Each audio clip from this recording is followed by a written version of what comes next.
Thanks for ruining the studio. Just put it back together and then you just pull it apart. It's okay, mate. It's all fine. It's fixed. It's so much stress before the show. Yeah. All that preparation that goes in. All that prep. What do you reckon? Hours of prep. Now that we're back in Australia, what do you reckon the people who man the Apple podcast studio think of us? I think they're a couple of down-to-earth guys, a couple of Aussies, down-to-earth Aussies. With the camera people paying attention, they seem to be just on their phones and stuff. I did hear a couple of laughs. We did hear there was a there were giggle a couple or of two. giggles behind the camera. Yeah. That's pretty good. Yeah. We were at the end of their day too. So yeah, it was like tough. 7 o'clock at night. So it was tough for them. Yeah, they're thinking we're going to listen to these two idiots before we go home. Yeah. So they thought. Yeah. Or one idiot and his friend. Wow. That's harsh. Am I the idiot? Oh, wow. That's really up to you to decide, mate. It's up to the listener. Let's be real. Speaking of listeners, we've got some reviews. Oh, okay, you do the first one. Okay, the first one is I've enjoyed listening to the two guys. It's actually two blokes. Because they have a grounded and entertaining way of discussing interesting technology topics. I've been a listener for years. Prove it. Nice. And their show has helped keep me up to date. Very nice. Old kicker. 5 stars too. Thank you to Old Kicker and to Dinkle for another 5 stars. First podcast I always listen to every time I open up a podcast app.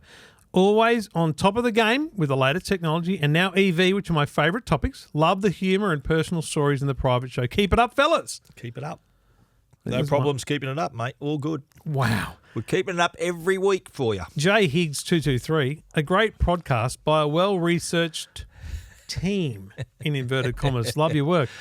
Yeah, full of in-depth knowledge is the title. It is 5 stars, so I assume you're genuine. There's a bug in your studio. I know, it's really annoying. There's a bug in here.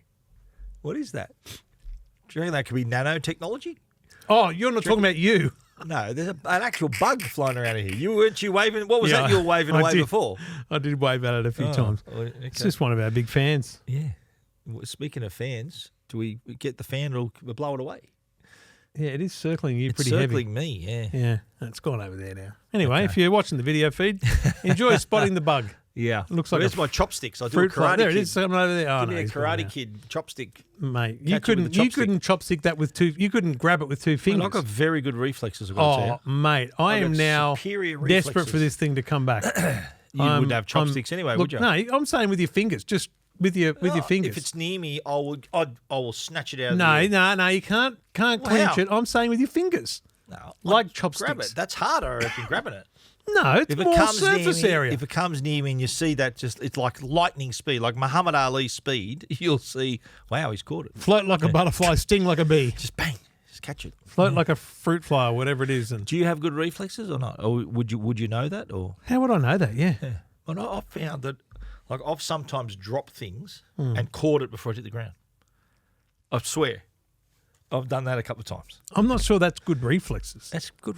That's very good reflexes. That's fear of breaking a $2,500 device you don't know. You need to have the reflexes to catch it before it hits the deck. Okay, I'll give you that. Yeah.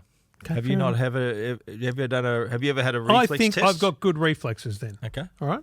Cat-like reflexes, have you? I wouldn't say cat-like. Have you seen those videos? I've seen a couple of videos lately of cats just dramatically overreacting to things. Like there's one that comes out and it goes to jump on the lounge like it normally does, but there's tin foil there. And I don't know why, but it just absolutely loses its mind. And it jumps like 8 foot away. Yeah, I've seen some of those, yeah. That is wild. That's after a lot of scrolling, you could hit that video, didn't you? No. After a bit of scrolling, you're there for like, oh, come on, you're just scrolling. Do you look at Instagram Reels much? Yeah, sometimes. Yeah. That is an absolute cesspit of the internet. Why? What do you mean? Like, is there like I've seen so many people die on Instagram Reels. On Instagram Reels? Yeah. Really? Yeah. I don't know how your algorithm's going. Yeah, yours is a very different style. I don't get that on my Instagram. I get a lot of Star Wars and a lot of golf and stuff like that. Maybe I don't use Instagram enough, and that's why it's just trying to find my niche. Trying to shock you back into it.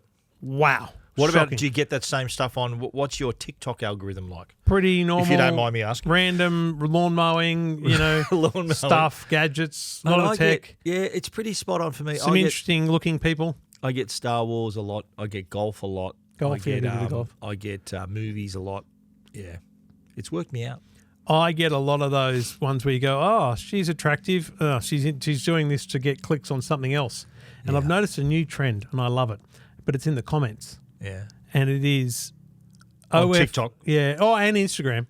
People will comment, OF detected, opinion ignored.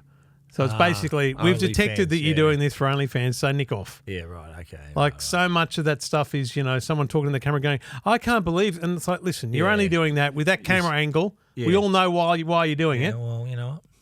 They've probably got like thousands of followers, haven't they? Like tens of thousands of followers. Just like, what have we come to in the world? I don't know. How it'd be different if you're a woman with some, attractive assets and assets. Yeah, good on you. You'd get followers, wouldn't you? Straight away, just by looking at you, you get followers. So for two ordinary looking blokes like you and me, it's tough. It's a tough. That's ask, really what we should rename. So we've got to be. Well, it's beauty's in the eye of the beholder. So if we're hopefully attractive to some people, but we've got to be interesting. So you can imagine a woman who looks great, beautiful, and has the looks, but is also interesting and has something. Then I just worry about what's going to happen in 10 years to all the people that chose that path. But is this play? Getting serious now. Does this play into the age limit for social media? Like, is it? I wondered that. Say, I'll use your daughter as an example. Right? Yeah, How old is she? She's 13. 13. Yep. So and look, I'll even refer to my children when they were younger. Right? Their idea of other women and beauty and sort of what people present themselves.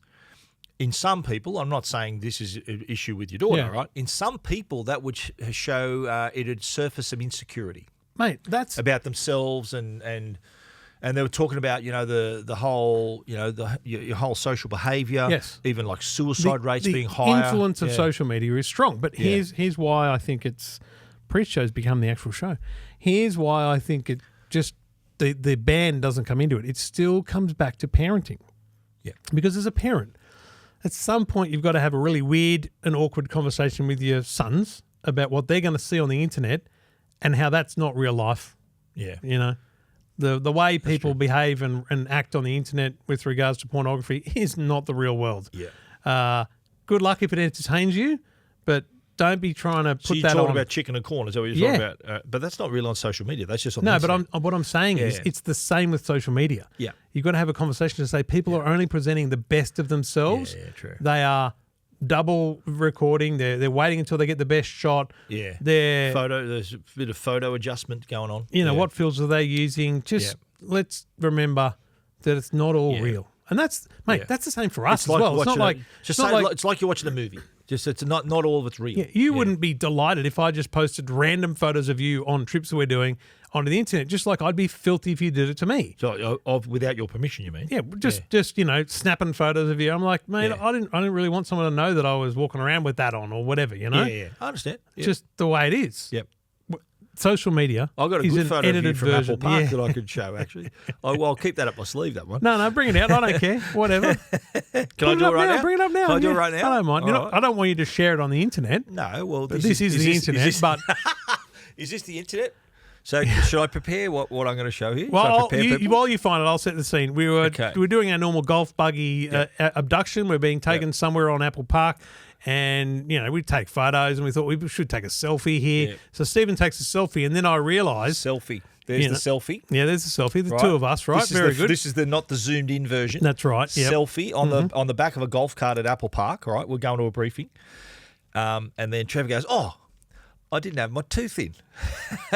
And so what I did, I said, mate, this is going to be my new wallpaper. You look back at how many you took, and one of them, before I'd realised... One of them has Trev... Toothless. That's my wallpaper. Look, I'm going to make it bigger. There's my wallpaper. How far in can we go, mate? There we go. Look. I'm going to give this to your dentist. Look at that. So I've made an appointment. Victoria had an appointment yesterday, and as we were wrapping up, I said to Michelle behind the counter, I said, listen, I need some time with Dr. Dave. She goes, what do you need? I said, I just need 10 minutes to talk about this situation that is just out of control. She goes, what's wrong? I went, the tooth, because I wasn't wearing the plate at the time. And she goes, "You're wearing it now. Is it still, Okay, does you it got still it in not now." fit?" I went, "It's just horrible. I don't like it. I want a new solution. I need him to create. I need to glue something in for the next 5 months or whatever it's going to be. Right? Yep. I need a solution." So like a temporary. Yeah. So if you think about the tooth that exists here on this plate, I don't know if you can use this one, but just grind it off the plate. Yeah. And then wire it to the two teeth either side of it. I think that's what he's going to do. Just kind of glue it in place. Like a little bridge. Yeah, just temporary but reasonably strong bridge, right? Yep. And then, like immediately, the other weird. This is how vanity's a really weird thing, right?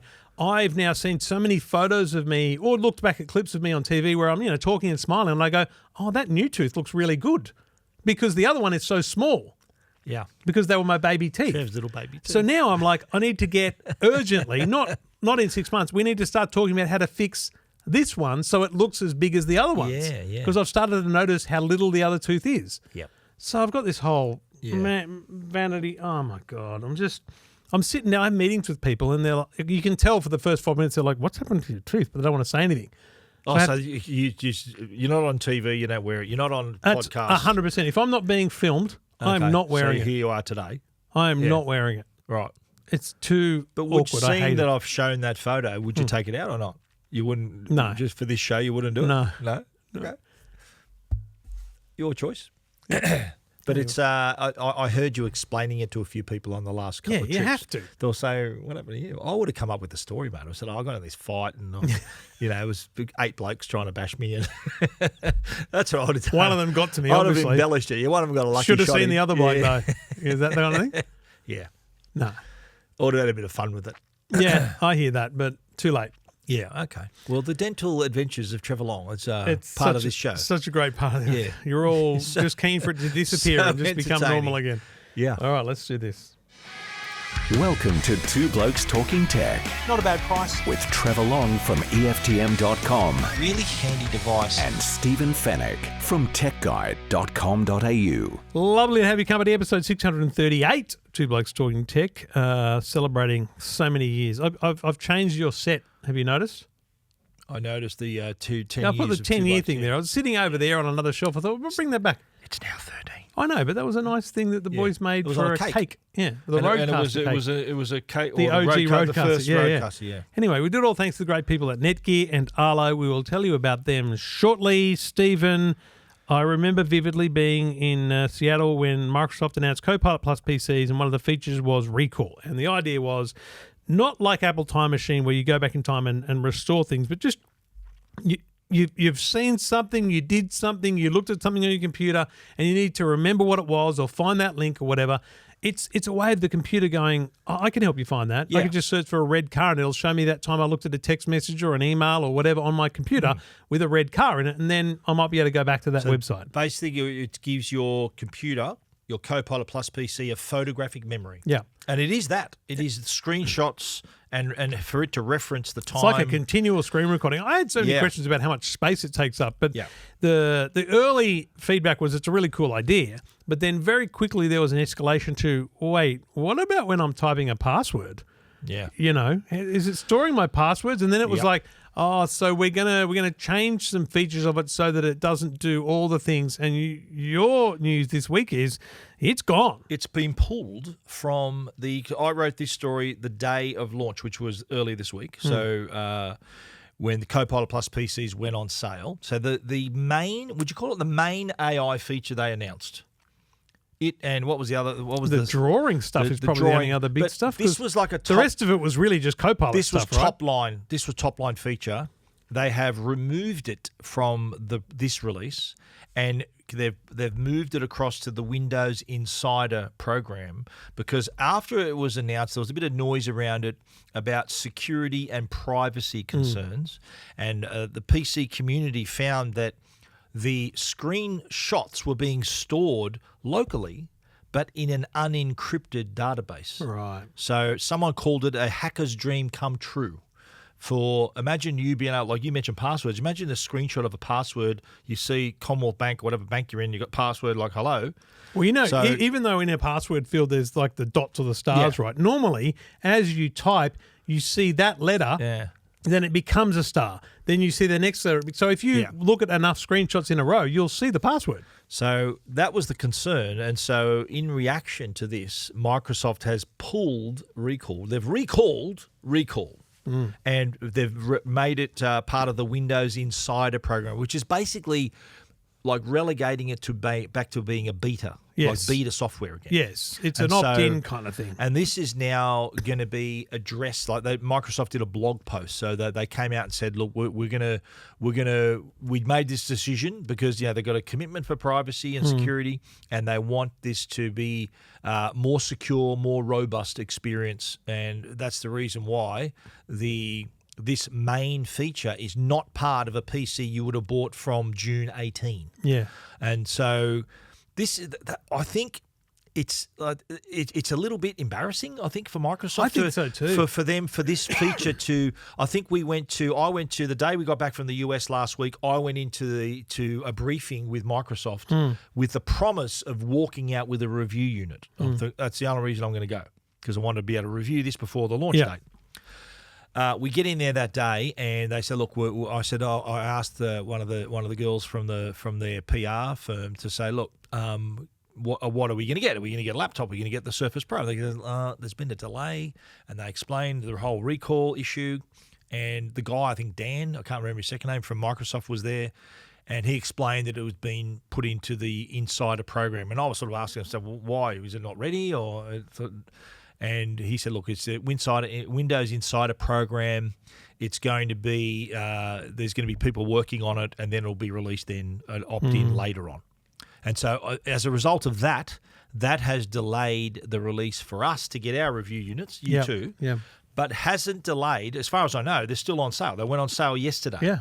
So if you're looking for recall, you're not going to find it. I will say, though, I know it was a massive feature on the day, but the real power of a Copilot Plus PC is that generative text creation and stuff happening on your device rather than happening in the cloud. A Copilot software, which any Windows 11 PC can have now, up until now, is great because it does those things, but it's doing it in the cloud. Yeah. So it's sending off your info and bringing it back, all that kind of stuff. Whereas the true power, which is, and I guess the reason recall was so important was because you do need a somewhat easy to describe feature of these new things, right? So I think the challenge is that they don't know how to sell a Copilot Plus PC. They don't know how to articulate what this is. And it goes to Apple's problem as well of, how much of the intelligence is on device, how much of it is in the cloud. And I think the challenge of average people realizing that when they're in Word and they're typing a document and they say, "Can you rewrite this in a more polite form," or whatever it might be, the fact that all that is happening on device is truly remarkable. And I think that's what they need to establish. Yeah.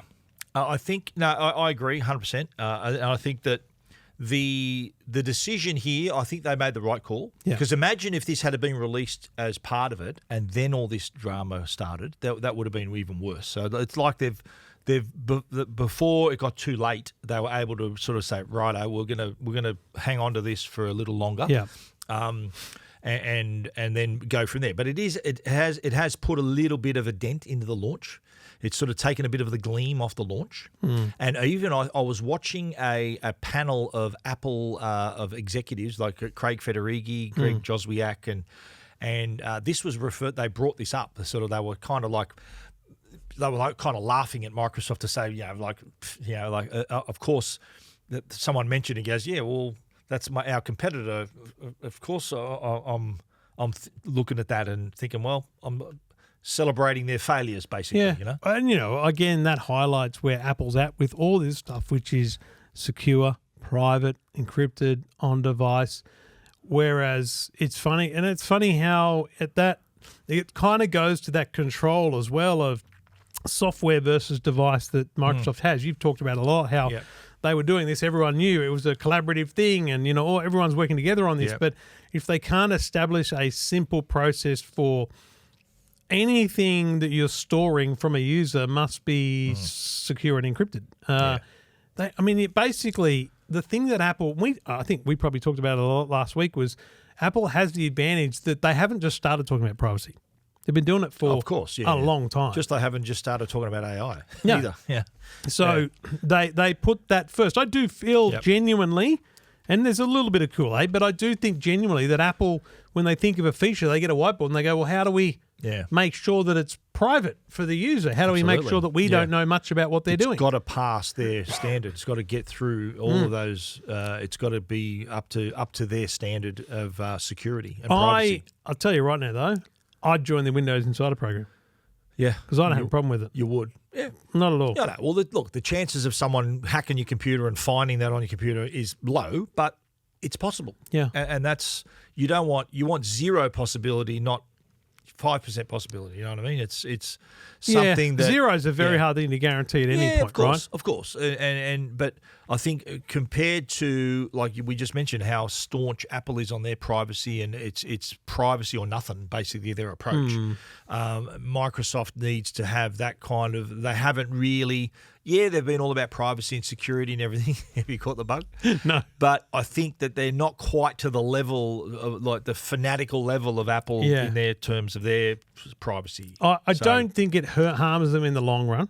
No, Microsoft. No, I don't think so either. Yeah. And I don't think it's a selling feature. I think it's a descriptive feature. So what I'm saying is I don't think people were rushing out to buy Copilot Plus PCs because of recall. No. I think they were rushing out to buy Copilot Plus PCs because they have unbelievable battery life, amazing performance, and neural processing if you understand that stuff. Yeah. Do you know what I mean? True. Now, I think it was over there.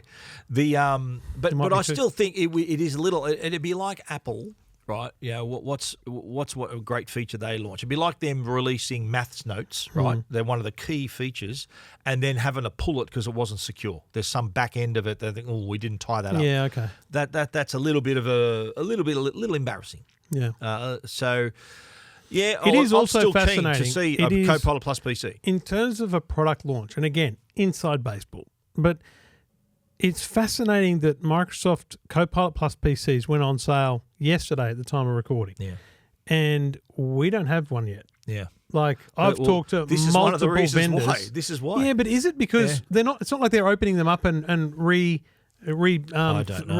the firmware. I don't know. I suggest when we boot them up, they'll just do a software update that will move the feature. Yeah, move it, maybe. I just find it staggering. As I said earlier, that's the reason I was given for not walking away with a review unit, Microsoft's own product, so the Surface Pro call BS on or that. the laptop. Well, that's what they told me. Why are HP, Asus, and Lenovo and everyone else struggling as well? Well, exactly. I know. Like we're getting, again, inside baseball, we've heard from Asus, HP, Microsoft. I'll tell you what. And I said to Asus, I said, listen, you're not the only one who's going to send me a review unit. The quicker I get one, the sooner a review appears. I think it's because retailers are absolutely pumped about this. They want stock, they want to drive stock, and therefore they just don't care to nominate enough devices for review program. You don't reckon our reviews would help them in retail? I think in the early phase it doesn't matter. I think they've had enough adopters. hype. The hype of launch, the hype of announcement creates your first month of sales.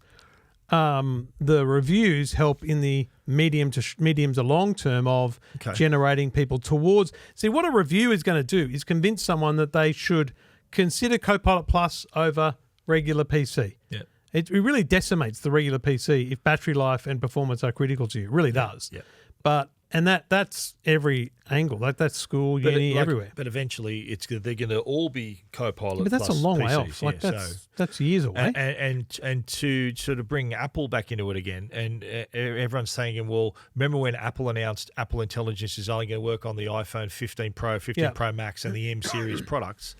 My reply to that was, well, Copilot Plus is only going to work on stuff that's out this year, mate. So, like, if you can't put that on an older device. So they're both equal right there. I would challenge that. I think there's anyone watching or listening that is troubled by the fact that this has changed, and anyone that wants it is probably just going to go to the Insider program, which is free to sign up for and be part of anyway. So, but it is embarrassing. The story appealed to me because it was like my angle was, look, if they're going to go on sale today, but one feature you're not going to see is one of the main stars of the show when it was announced is going to be, and for the reasons it was not there. It's not like they found a glitch in it. Yeah, it's because there were security and privacy concerns, which is like like a red rag to a bull nowadays. If you mention that about a feature, then customers are going to think, well, do I need this? Do I want this? It's got to be 100% proper feature for it to be for me to use it. Also, just we're about to talk about Apple, but it's a fascinating battle between Apple and Microsoft as corporations.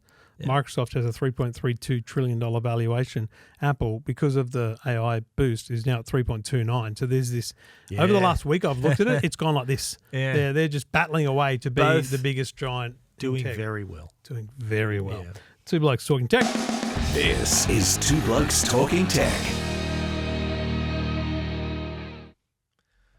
Well, Trev, you're looking at me, are you? Okay. So the S. Yeah, I understand, mate. That's your name. We don't normally have a sting halfway through. We normally just go through. Well, like, separate. I put a plus there. I see that it says plus, so we could just sort of Anyway, we're all good. We're still here. As Look, you know, we've been away for a couple of weeks. Okay? As you know, we've lost a bit of our rhythm. Is that what you're saying? Oh, did you get it? Nearly got him. Oh, hang on. It's up here somewhere. This bug is going to bug me. The bug's bugging us. Yeah. Maybe it's from Microsoft. Is it a Microsoft bug? Oh, low blow? No. Apple Intelligence. Yep. We heard all about it last week. Spoke about it last week.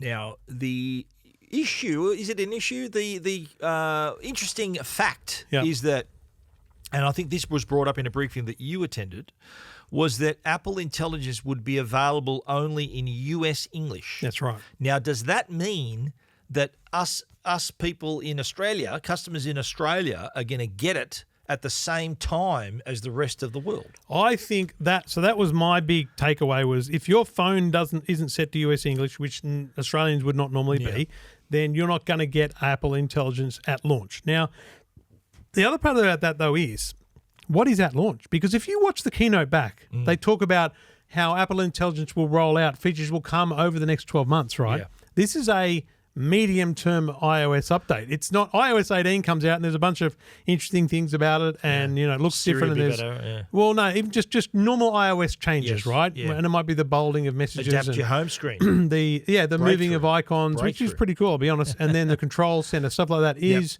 very different, and most of it is awesome, right? Yeah.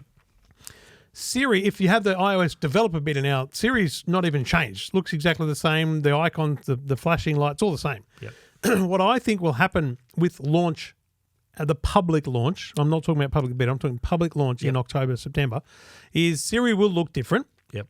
So she'll have that glowing from the outside look. Siri will do some things differently, but broadly she'll be the same. And Apple Intelligence will kick in later. Now, I saw some pure rumours, but I saw some speculation on threads from people talking about how there's chance Apple Intelligence won't even roll out until Q1 next year. Ooh. Because they haven't said it will be there at launch. Yeah. They've said it will roll out over the next 12 months. Right, as part of our iOS 18. Yeah. So which could be 18.1. I think what's fascinating about that is, does it at all stunt the iPhone 16? I don't think it does, to be clear, because I've now seen other more refined dummies than the metal ones I got. Have you now? Yeah, I've seen people do videos. No, I haven't got them because I'm not going to get those as well as I've already got that. I don't need to do that again. Okay. But the shutter button is just so guaranteed in my mind. So I think the shutter button alone is enough to drive sales. Yep. I think then the iOS features are good, but I think Apple Intelligence is a 2025 sales driver. But I think though, with the iPhone 16, you're going to get the processor that's going to enable Apple Intelligence. Oh, for sure. But they can't say that if it's not available. It's a real challenge for them in marketing. If they say, iPhone 16, what they'll say is Apple Intelligence compatible. Yeah. They won't be able to say it's there. Yeah, of course. Yeah. And so, an iPhone 15 Pro, 15 Pro Max, but the 15, no. That's right. 15 Plus, no. And, the lack of Australian English or any other language kind of says, and I think, I have definitely, because this was after the podcast last week, but my personal assessment of this, no knowledge or insight, is when you think about what they've done, right? Apple Intelligence is a large amount of power and stuff happening on device. But the private cloud compute is an extension of that in a private and secure way that they need to utilize when the phone can't do enough. Yep. So they're going to use this private cloud, right? What they need to know is how much of the use of people's phones is going to go to the private cloud compute. So I think they need, firstly, the public beta. Yep. So what they'll do is the public beta will run for like 4 weeks. Everyone on US... More than that, I reckon. Well, let's just say the first 4 weeks, they'll look at all the US English usage and they'll go, okay, the servers are fine. We're not being overwhelmed. Yeah. If they're being overwhelmed, they have to roll out new data centers or new servers. And remember, these are... You can't just go Amazon, spin up some more servers. These are Apple silicon. These are Apple devices, right? Yeah. So they have to... And I think they need to work out how many data centers to build, how many to roll out. And I think they need to work out the scale of this compute problem. And that's why so you reckon that's the it's issue. An early restriction. Does that mean then it's not they're sort of US? They're saying US English just so they can to narrow it. They know the size of the make pie. An assessment. They go, okay, there's 1 million people with the beta. Right. 500,000 of them are using this daily, and our servers are a bit overwhelmed. So let's definitely not roll it out any further. Upgrade the servers, add some more bandwidth, add some more servers. Oh, it's handling it now. Okay, now we know the ratio of servers to users.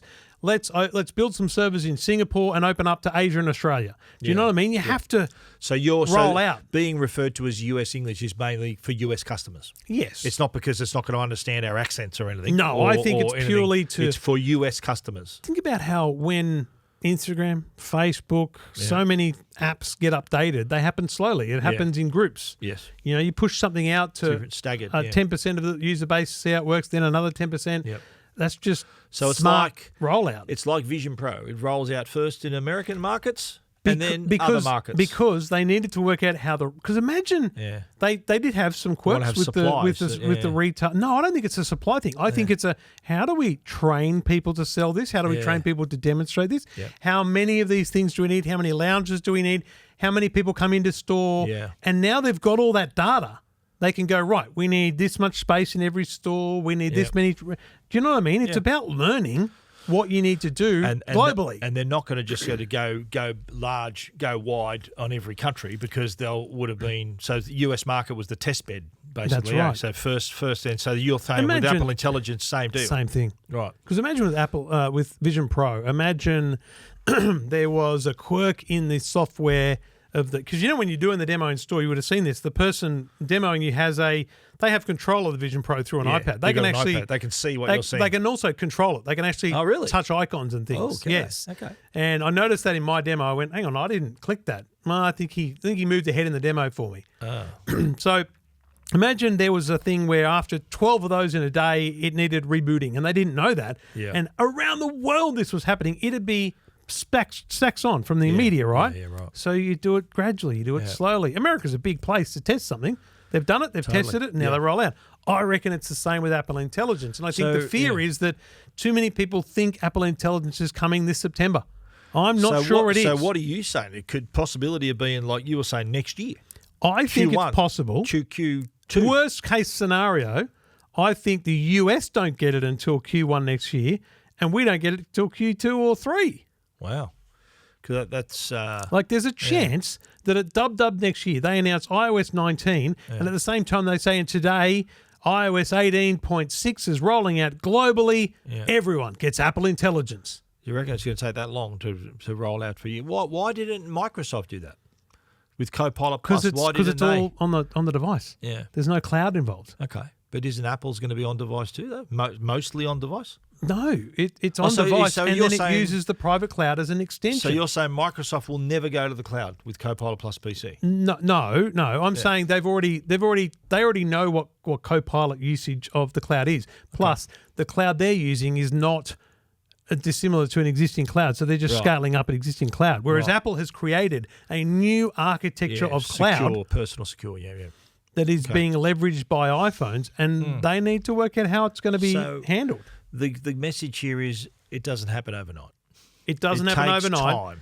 And you know what? It contrasts our previous segment about Microsoft.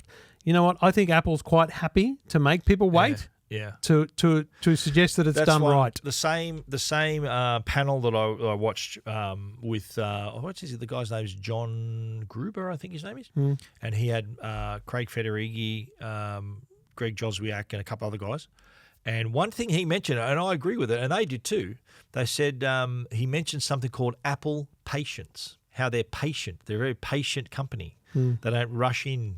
They wait until they're ready to go. And Craig Federighi even addressed that. He got a lot of the features. He was mentioning the fact that an example is the Photos app. They redesigned the photo. And he said the team working on that, we were gonna ship this a year ago, but they said, you know what, we're not ready. Let's give us more time. And so they thought, you know what, let's give them more time to make it better, rather than sort of release something that wasn't quite complete. So that sort of plays into their way of thinking. They're not rushing to market with a product. Like I think Microsoft in this instance, they rushed to market with it, and it wasn't quite right. Whereas Apple's playing the opposite game. They're not running, they're walking to market with it. So it's funny how the contrast between two companies and how they think at the executive level there, and how they want to release their products. Yeah.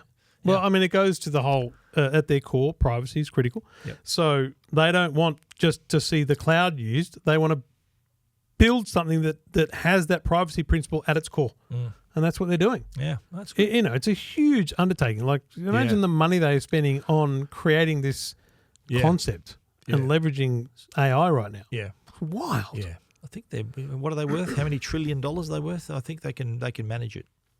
They're worth $3.3 trillion. They might just have enough to look after to get it done. You reckon? Yeah. They are doing very well. Very, very well. Imagine they put a sign up that said, X number of iPhones sold. Yeah, we get it. You're doing very well. I did see a reference to the fact that Apple, there's no museum at Apple Park. Yeah. Although I did see pictures of old products.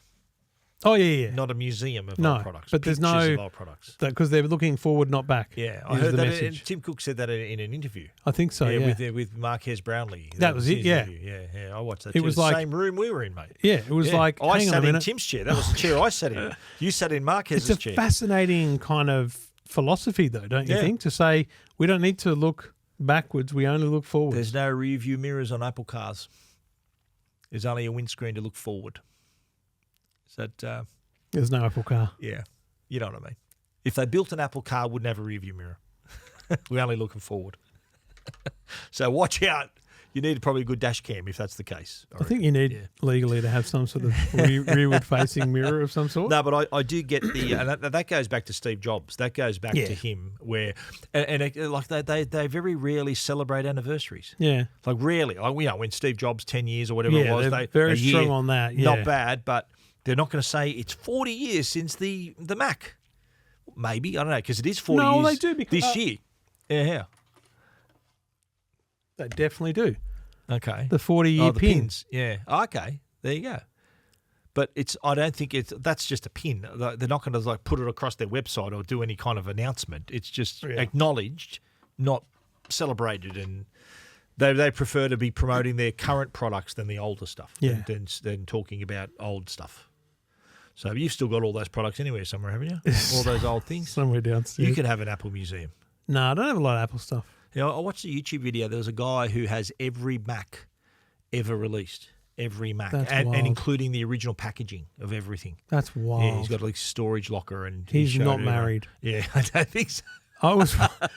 He's single. I was watching single and ready to mingle. Do you watch the Golden collectibles? There's a new series. Yeah. So have you seen it already? I've watched 2 episodes. Oh my God, don't you work? What's happening, mate? When I'm making dinner, I put that on. That's on my list. I love the original series. So all those collectibles. Small spoiler. There's a guy in I think episode 2 who has epic games collection. And some Star Wars too. Oh, don't spoil it. No. And he's in a house and he's walking room to room with just another part of the collection. Yeah, he's not married. He's got everything. And I'm just going, mate, he's not married. And then at one point he goes, if my wife keeps on, I went, oh my God. That's unbelievable. You know what I love about, you see a lot of these Americans and they've got basements. Get me a basement. How good is it? They've got a whole, I reckon they've got the size of the house again in the basement. Get me one of them. How good's that? I would fill that up like that. How good? My next house, basement. Next house. You would too. Yeah. Most people, when they get to Stephen's age, they downsize. Stephen's upsizing. I'm upsizing, baby. He's like, oh, you've all moved out. Have your kids? Good work. Well done. I'll take that room and I'll do something with that. That room's going to be Star Wars. That one's going to be Phantom. That one's going to be movie memorabilia. All good. It's all there. Yeah. Wow. But no, it's a shout out. Good show. I like it. I love it, yeah. It's very produced. You can tell, mate, there's this whole thing about a baseball card, and you're like, you've already shown shots of the card. Like, I know you get it. Like, you've shown me the card. The first season was mainly sports memorabilia, wasn't it? And that's the pivot this year is they're like, we need to make more money out of other stuff. I'll be watching the hell out of that. There's a strong pivot to other genres. That's my binge this weekend, I think. I'll smash that. How many episodes? I don't know. I'm going to bash it. I've only watched 2, so I'll be there, mate. I'll give it a crack, though. I might be on the next season. You never know. I might see what's what. See, Get myself on the next season. But see, the problem with these people in these shows is, and they always say it, porn stars said the same thing. People don't want to sell. Yeah. But see, if someone knocked on your door, Aussie Picker style, and said, "Mate, that's an unbelievable Phantom collection, and I know the bloke that will buy it. Is there a number?" I'd consider it. Yeah, I'd consider it absolutely, mate. Okay. Yeah, because there's going to have to be a time. I don't think I'm going to leave it to my children. I don't think they're very interested in it. Oh, they're interested in the value of it. Don't worry about that. Most definitely. Star Wars and the Phantom. Can I make a prediction? Oh, go. You're going on an unbelievable journey with your wife in a few months, weeks. Yep. I think that's going to absolutely invigorate your marriage. It's going to be amazing. And I think that Joe's going to want to do that again in a few years. Yep. And that's She's where you go. talking about the next one. You know what? Yeah. I think Phantom can pay for that. You know what I mean? Like you could go. Yeah. We could do a round the world cruise, or you know what I mean? I feel like that's. Definitely. Yeah. But that's the right way to do it, isn't it? It's like you've spent all this time and effort in years. It's increased in value over that time. And why not reap the reward? Because I honestly I love it because I'm a collector, right? I collect stuff, and I like. It's not like everything sits in a box. Like I get stuff out and look at it. Like I'm not just a hoarder. I enjoy it as well. I think that I've always viewed it though as an investment, knowing that these are increasing. Like what I paid for it when I had it years ago. Today I could sell it for like 3 times, 4 times what I paid for it. So that in anyone's book, that's a good investment, isn't it? Doing very well. Giddy up. Stephen Fennick, Two Blokes Talking Tech. Everything about tech you never wanted to know. This is Two Blokes Talking Tech. We went a little bit too private feed on that one. We'll have to come up with some other things to talk about there. Anyway, we did it all thanks to the great people at Netgear. And the Orbi 970 is now available. This is the completely redesigned, uncompromising whole home mesh Wi-Fi system, redesigned to bring 10 gigabit speed to your entire property. Now, look, you've only got gigabit internet, right? But that's going to change. We'll have 2 gigabits soon, and I've got no doubt that over the years ahead, fibre, especially homes, will get some serious internet. And so, look, the great thing about the Orbi range is it's future-proofing your needs and your home. You're going to have devices you don't imagine today, smart home, gaming, video conferencing, streaming. Listen, if Apple Vision Pro kicks off, you know that everyone else is going to up their game on VR and AR and all these things. And these things require bandwidth at home, they require internet. And if you've got a good internet coming into your home, you've got to have that spread out across the home, which is where the 970 comes in. It is a phenomenal product that if you are genuinely future-proofing your home is well worth a look. You can find out all the details at netgear.com.au. This is Two Blokes Talking Tech with Trevor Long and Stephen Fennick. All right. I think for... It says T, that's you, isn't it? That's good. Yeah.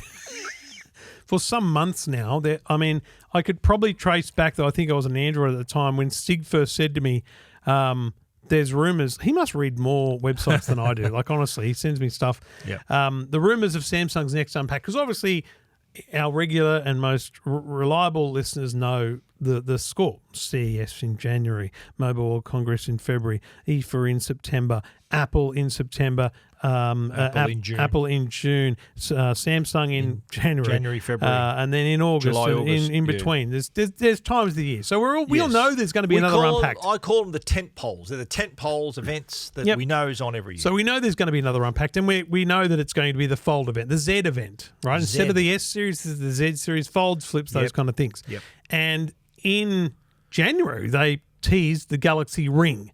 Yes. And at Mobile World Congress, they showed the Galaxy Ring behind glass. So the idea early on, and like Stig sent me a thing going, there's rumours of July. And I went, that's early, right? For the folds. And then he said there's rumours that it's not going to be New York and it's not going to be Korea. Yeah.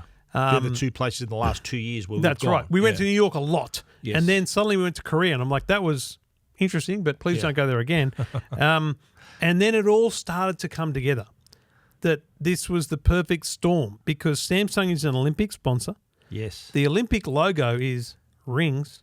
The Galaxy Ring is likely to be announced with a date. Look at you. Paris is hosting the Olympics. Yeah. So there's nothing been announced, but all the rumours online very clearly state that we're looking at a July 10 event in Paris for Samsung Unpacked, but it's less than a month away and there's still no confirmation. They're taking a leaf from Apple's book Yeah. and going, we will tell you a week beforehand. Wow. Well, they'd want to get their skates on because the Olympics, it'd be a pretty busy time around Paris, you were saying. Would it be busy, though? That's 3 weeks away from the Olympics, right? Olympics is on the 26th of July. It's summer in Europe. It'd be busy anyway. Yeah. So Olympics just adds another layer to that. Yeah.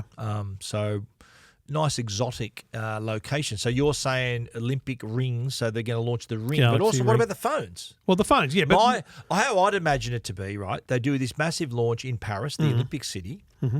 The athletes come to town, and guess what devices they're going to be using? they're all going to get flips. Hello, give me a And flip a ring. or a fold. Yeah, Flipping a ring. flipping a ring. That sounds. I bet you any sounds money. almost rude. I bet you any money there's a special edition, like Olympic engraved ring.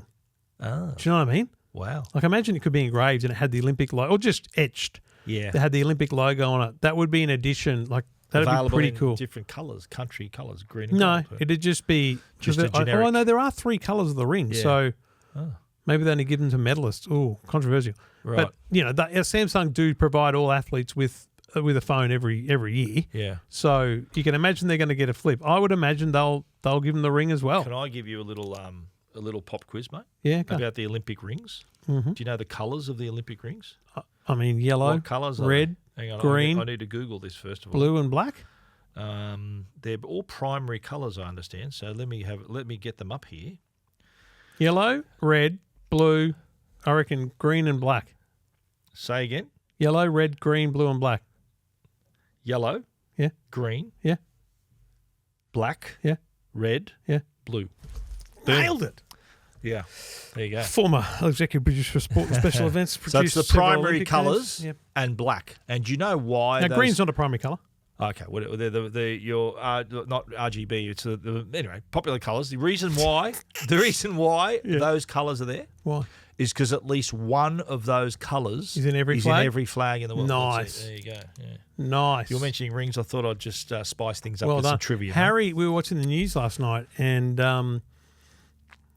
I think there was a story about security at the Olympics and something. Yep. And they showed a 2-second shot of the Eiffel Tower and it had the Olympic rings on it. And Harry goes, "Oh, they put the rings on the Eiffel Tower." And I felt like saying, "Mate, you should see what they did in Sydney. Yeah, they it had was on the Harbour statues on Bridge. top of the bloody Centre Point Tower. The Yeah. statues that are out on the M4 now. That's from there. That's what they were on top of the. There you go. And I remember the Centre Olympic Point Tower. rings on the Harbour Bridge. That was massive. Yeah, And there was a that big cool. countdown on the it was tower. great. Do you remember those times? It was great. I was in Sydney Perth, Olympics. so I try not to remember them. Really? I came over for the I was games. sports editor of the Daily Telegraph during the Olympics. I went to the Spain versus Cameroon football gold medal match. Oh, you did come back for a go. Okay, I saw a few events. Yeah. I was, mate. That was a busy couple of weeks for can us. imagine, yeah. It was pretty good. What are we talking about? About Samsung and in Paris, potential Paris launch on the eve of the Olympics. I'm going to suggest that you hope that the Fold will have a bigger front screen. Yes, I actually said it to the head designer. I said, "Mate, can I make a suggestion?" We still haven't seen the Pixel Fold here in Australia. Yeah, that's true. The Google, and that's Google the phone. one that kind of has the form factor that you want, which it's shorter. It's sort of like squat, a bit more squat, which makes the front screen appear bigger. Yeah, I think, mate, they would nail it. Like I would use that if that was. I've said this before. If that was a wider screen, sort of similar size screen to a regular smartphone, opens up to a Fold. Yeah, that would be my phone. I would use that as my phone. Daily driver every day. I heard somewhere, and you might have been with me. Someone said that the Flip outsells the Fold in every market except Australia. Except Australia, yeah. We're Fold Where fans. Fold is dominant. Yeah. We saw one in the wild. Where were we? Seinfeld. Yeah, yes, that's right. Bloke down in front of us took a selfie. That's right. So hard to miss, when someone pulls out a Fold. what can they do that's going to make them stand out? Bigger front screen. I don't know. That's all they've enough. got left, mate. What's left? They've Thinner. narrowed the gap. It needs to be thinner. Well, they've done that a couple of iterations ago. It needs to be Remember thinner. how there was the gap on the hinge? It's now flat. That's right? great. That was last year. Front screen still not quite there. And the reason I say that is because I don't want to open. I want to open the Fold when I want to. Yeah, I know. Not when I have to. So you're doing the little basic things. I'm thinking, I've got to open it up and, 2 hands, got to drop everything, That's my issue. I still believe that they are sitting on the ultimate design of both phones. I know what you're going to say. And they are not releasing it until Apple comes out. I had a question about this actually from a reader. And the reader, God love him, said, hi, Stephen, can you tell me when Apple's folding device is and how much will it be? He asked me. Yeah. And I said, I don't know. It'll be a few years at least. And I said, if they ever do it, it'll be a phone that folds in half rather than a phone that opens up like a book to a tablet. Because it's a flip. They don't want to hurt the iPad sales. It's a flip. Yeah. That's the so only an iPhone that just folds in half. It's also the better form factor. I know that there are massive fans of the Fold, but I don't believe the Fold has mainstream appeal. Well, I'll put you on the spot here. Will Apple ever do it? Will they ever do this? And we talked earlier about Apple patience and how they're never. And Tim, this is words out of Tim Cook's mouth. Never first to market, always best to market is how he put it. So I'm thinking that maybe 26, 27, they might decide, well, you know what? Soon. We've got to... Too soon? Yeah. Wow. Because... They're not... Again, there's a room somewhere with just hundreds of prototypes. CNC machined folding Apple iPhones. But you can just imagine. None of them meet the standard to even leave the room. Right. They're not even there yet. But I can just imagine how good it would be. Because it would be premium. I'll tell you the number one feature, right? Because I love the not that Apple, not that Samsung, they're premium as well, but Apple would do it in a way that I think, wow. The flip form factor, right? So I need it. This is crucial. I need to flip shut with a finger. Yep. And I need a button to flip it open. It goes poof, and it just flips open. Oh, right, like a mechanism. Yeah. At the very least, to release. Why? Just because it'd be so cool. Yeah. Imagine you went click and it went just a little bit up so that you could then do the rest with your thumb. Just popped open. Because it's a two-handed thing right now on any fold flip device. Yeah, I guess so. Also, it's just got to be so slick. Yeah. So it can't be fat and ugly. Yeah. It can't be heavy. That's why they're never going to fold. My Samsung's already we're 5 generations in already. So Apple, if they decide to do it, let's say it's 3 years, 4 years time, they're literally going to be 10 years behind Samsung. Yeah, and they won't care. Yeah. Because Samsung has not blown the market away with it. It's still a niche product, isn't it? Yeah. And other companies have come along too, like Google Pixel. I still think the Motorola Razr is the better flip phone. Yeah, the version 2, not the first one. The current one, the one that's on sale right now. Yeah, the original one was rubbish, the of first course. one. But also the Oppo, there what was it? So was Samsung's Fold first version. Let's be real. They were all, But but I particularly had a bit of a beef with them because they never sent them out for review. Yeah, I know. I think they were too scared to. I think that was right. Yeah. Anyway, the what other companies have had a Fold? Oppo. And all of their subsidiary style, OnePlus, all that kind of stuff. Google Pixel. Microsoft did have the Giro that opened up. It wasn't a folding device, but it was it had a hinge. Yes. Yeah. It was 2 screens. Yeah, and that went. That just went nowhere. Yeah. Yeah. But it's going to take, again, it's going to be Apple. Like the Vision Pro, right? Everyone thinking, how good's VR? And everyone should say, mate, VR's been around for 10 years. It'll be Apple that says, look what we could do. I was driving to VV to netball training yesterday, and we pick up one of the girls from the team on the way. And Victoria, they were talking about the ladder or something in the competition. Yep. And she handed a phone back to the girl in the back, and the girl was looking at it, and then she moves it, and it folded, because she got a Motorola Razr. And she goes, "Is this a folding phone?" And she'd never heard of it before. Wow. Now she's obviously not a listener.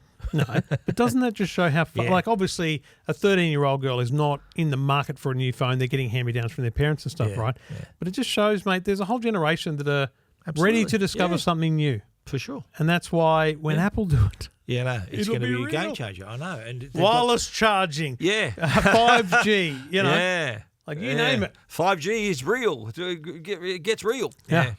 No, you're right, mate. And it's just like all the features, like they copped a bit of stick about iOS 18 and you know, modifying your home screen and customizing. Yeah.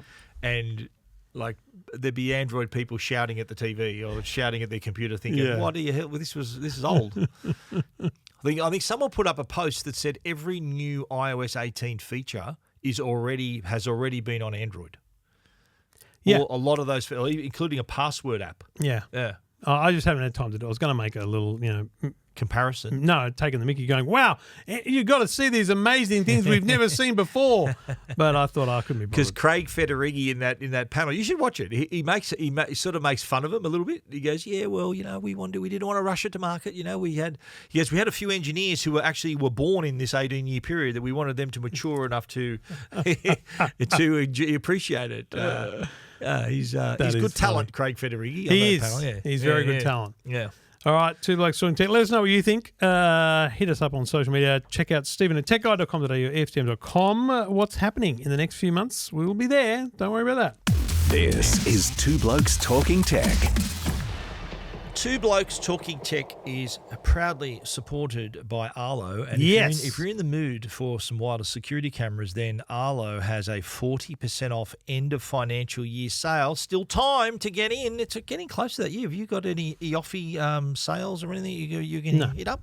Nope. Well, Arlo has up to 40% off of their products. So you can save up to, as I said, 40%. So if you want to buy the Arlo Ultra 2 Spotlight Wireless, this is 25% off. So 2-pack, normally $799, now $599. That's a bargain. Also, if you want to buy the 4-pack, so that's 40% off, right? The Arlo Essential 4-pack, normally $579, right? 4 of them, 4. Now $349. That's 40% off. So that's less than $100 per camera. That's for a 4-pack. So what a great way to take your first step into securing your home with the Arlo cameras. And they also have Arlo Secure, which is their subscription service that allows you to store all your footage 30 days from all your cameras up in the cloud, accessible all the time, and also provides smart notifications. So if an animal, a person, a package, or a vehicle comes on your property, you get a specific notification just for that. And you can also set the parameters from which you want to receive movement notifications. So you're not getting bothered by these movements of trees in the breeze or cars driving by your home. You specify what happens. Arlo have a great range of cameras, great floodlight camera as well. Love that product. Lights up my whole front yard. So good. And their wireless doorbell, the video doorbell as well. You're able to talk to someone at your front door just like they're making a phone call. Really easy. Arlo, all their products, check them out. Up to 40% off at the end of financial year savings. Head over to arlo.com. This is Two Blokes Talking Tech.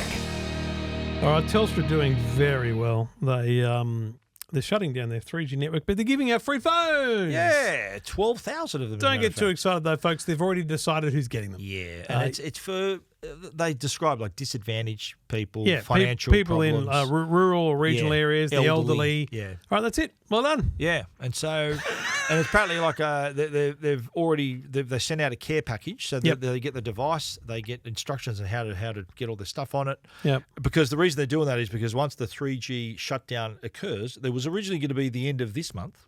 They've extended it to the end of August to give people more time. But once that happens, they want these people who are going to receive these devices will be able to still connect to networks, because a lot of these people are not only elderly, but also some of them have like life-threatening conditions as well. And some are recovering, like there's been disaster areas, floods and bushfires and all that. They're recovering from that as well. So they don't want those people to be cut off from the network. Yeah. Look, it's a very simple thing. And I had a call this week on EFTM talking about getting a mum a new phone, and it's actually it might have been a woman and her partner. She was saying, I'm going to put my husband on this phone. It was an old Samsung, and like there's no information online about whether it's VoLTE compatible. Like it's complicated. So in the end, and I'll be honest with you, I'm pretty confident, and I can't really narrow this down, but I'm confident there are still models on sale today in retail stores that are 4G models that are not VoLTE. Yeah. Well, that worries me. Yeah, they've got to pull those. And that's why I say if you are dealing with someone who isn't at the front of the queue here, Get them to just get a phone from Telstra. That's the safest thing to do. Yeah. It won't be the greatest phone. It'll just be one of their essential phones or something really basic, but that's all they need. It'll connect, though. It'll connect to 000 and it will call 000 because, as I say so often, the time your phone will work after the 3G switch off, except for calling 000. And the only time you're going to discover that is when you need it most. Yeah.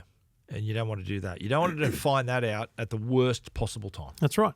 So, and look, Kudos to Telstra for Optus that. got a similar service. So you dial 3 you type 3 and send it to 3498. The same number they agreed with Volta Telstra as well, Telstra too. So that'll tell you whether your device needs an upgrade. Interestingly, though, a fault in that system is that it uses a certain, like they pick a date, like let's say the end of March. They got a database of everyone's phones and they go, it's compatible. Because I said to this lady as a caller, I said, well, can you put your SIM in the new phone and just text that? She goes, we did that. And it says as of March 31. Ooh. So it uses what it knows about your previous usage. It doesn't use the phone you're on right there and then. So you do need to be cautious about how you use it. But the bottom line is check your current phone and then get a new one from Telstra. Because if you haven't got a new phone by now, you probably don't need or want for any of the latest phones that are on the market. So just get whatever you can get from Telstra.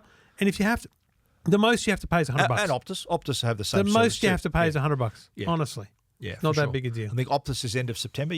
End of September. Yep. Telstra's end of August. Vodafone already gone. Yep. So we're really coming up to it now. So make sure you check on your folks, your grandparents, other people that you think might need some help. And make sure they're not left out. Stephen doesn't even know this yet, but I can tell you right now that I'm confident, very confident, by the end of the year, there'll be a special edition of Two Blokes Talking Tech with the new Optus CEO. Really? Yep. Okay, you've made some movement, have you, there? Yep. With Stephen Rue. Yes. Yeah, he's got a great name anyway. So. Yeah, great name. Yeah. Really? Yep. Good for you, mate. He doesn't start till November. Turning over a new leaf. Well, that's why I said, well, hopefully it'll be before the end of the year. But it might be early next year, but Christmas there will be a sit-down conversation. With the two blokes and him. Mm-hmm. There you have it. It won't be an episode. It'll be a special edition. Ah. Right. We're not going to talk about other stuff. So they're paying for it? Going to be no.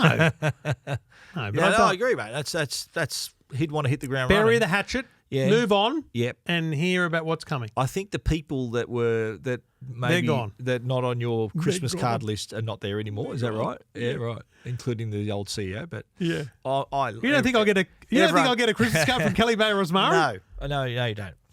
How funny would that be if I got a Christmas card from Kelly Bayer Rosmara? That would be funny. That would be a story. I'd write a story about that if that happened. That's an event. Yeah. If I got one, that'd be an event too.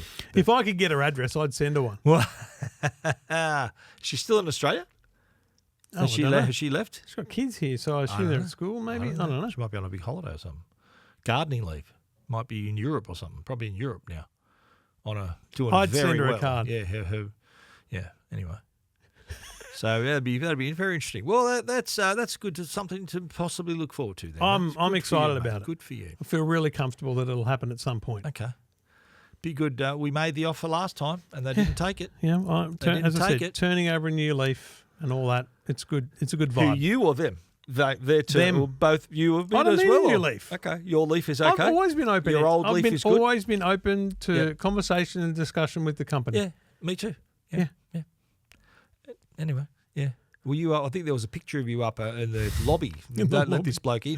Security. Although we did go in. We did go in. Remember we had that day? Yeah. And she was right there. I'd been in before that as well to meet with them. Yeah.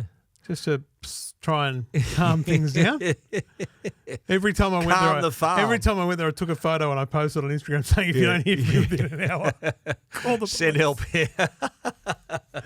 I rarely tell Amanda where I'm going or what I'm doing, but I definitely text her and said, listen, if you don't hear from me in an hour and a half, you might want to get onto Optus switchboard or the police. Wow. Anyway. Fun and games, mate. 3G switching off, so. Yeah. That's it. Yeah. Done and dusted. Okay, so we'll keep that other topic for another time. For another time. No, we don't need to. Good idea. See, we were thinking, we're going to have enough to talk about it, and here we are. This was already, a load of rubbish. We've already hit down. If this was Speak for yourself, mate. What, you don't reckon that was a good discussion? It's not a top 10. It's not a top 10 show. Imagine having to rank these shows. No, it's too many, mate. It'd take too long. But I think we gave an earnest representation of ourselves. Earnest representation? Yeah, yes. I think the industry is letting us down with not enough news. Well, we make the news, mate. We decide what the news is. That was my attitude at News Limited. We decide what the news is. All right. Whatever's on the back page, we decide what's on the back page. All right. Yeah. That was our attitude, mate. Can-do attitude, it was. We've got a can-do attitude here. I know we do. Look what we're doing. We just produced a good show. It's unbelievable. Yeah, you're sort of denigrating the quality of the show. I thought it was very high quality. I feel like we've done better. Okay. Anyway, that's enough. I'll see you next week, Stephen. I look forward to that. What's the movie this week? This week it is Casablanca. Yeah, right. Yeah. Look forward to remembering what that's about. Yeah. No, I remember now. Just a tip. I nearly watched it again, thinking I hadn't watched it. Yeah, good on you. I would have mate. started watching it. I've definitely seen this. Wow. I This literally is familiar. I've seen this before. You know what? I opened up Amazon Prime. Yeah.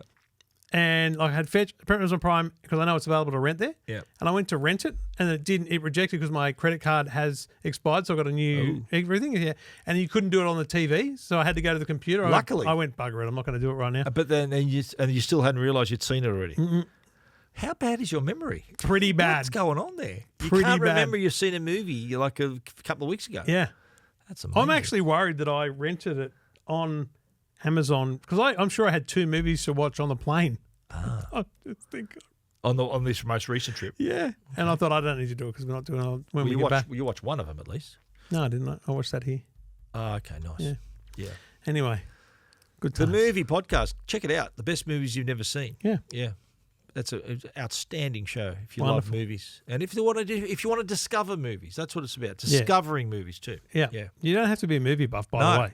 Because look who I'm working with. No movie buff, but you know what? We're turning him into one, aren't we? I got that far. You're getting gaining an appreciation of movies. For sure. Yeah. And I'm glad that when they land, when you like them. You do 'Cause enjoy you it when wouldn't they have land, seen yeah. it without us being them suggested to you. Unlike Warriors. Come on, mate. That still hurts, That still hurts. You're definitely You going to don't like revisit that one on the anniversary will I special. what? It's the top of the list. I won't rewatch it. Why not? You know what? That's what we should do with the anniversary. You should make me rewatch one Yeah. as a part of the Make re-rating. you watch it. Yeah. Hold you at gunpoint, so you must If watch there's this. one that you truly believe I misread then I should rewatch There's them. 3. What? There's 3. Warriors, number 1. RoboCop, your bag RoboCop, which I loved. And Glengarry Glen Ross, which is one of the best movies of all time. And if you go back and listen to the episode of Who, my reaction is very much in line with how they spoke on the show. I'll tell you right now, I'm not watching all 3 of them. Pick one, and I'll re-rank it based on a Maybe 2. rewatch. Can I have 2? Do you watch 2? Let's see how we short. go. RoboCop's short. So is Glengarry Glen Ross. Short. And all 3 of those movies, I thought you'd like them because they're short, mate. Anyway, that's okay. Trevor doesn't get it all the time. See you next week. See you, buddy. This is Two Blokes Talking Tech with Trevor Long and Stephen Fennick.